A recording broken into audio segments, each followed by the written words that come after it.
बारी ऐनु बारी ऐनु बारी ऐनु हो, बारी ऐनु बारी ऐनु बारी ऐनु हो। शिव गुरु घर में दियरा बारी ऐनु हो, शिव गुरु घर में दियरा बारी ऐनु हो।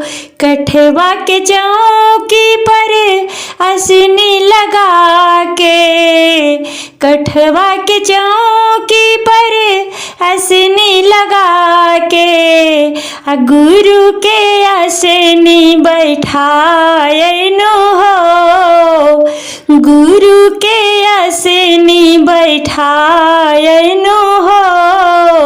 शिव गुरु घर में दियरा बारयनु हो, शिव गुरु घर में दियरा बारयनु हो।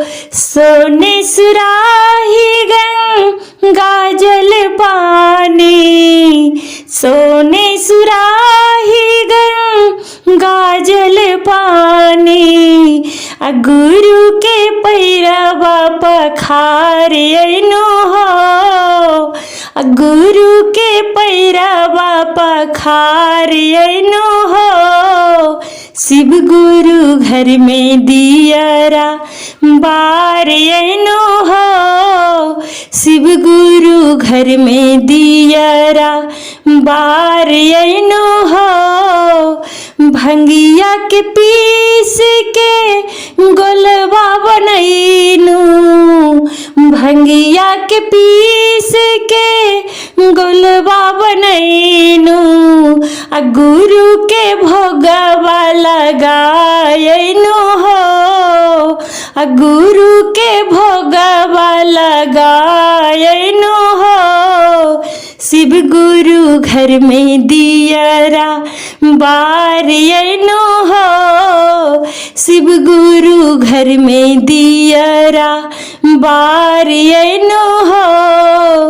कंचन थाली का पूर के बाती, कंचन थाली का पूर के बाती, गुरु के आरती उतारयनु हो, गुरु के आरती उतारयनु हो। शिव गुरु घर में दियरा बारयनु हो, शिव गुरु घर में दियरा बारयनु हो। टोलवा पड़ोसन से सखिया बुला के, टोलवा पड़ोसन से सखिया बुला के, गुरु के भजन सुनायनु हो, गुरु के भजन सुनायनु हो। शिव गुरु घर में दियरा बारयनु हो, शिव गुरु घर में दियरा बारयनु हो।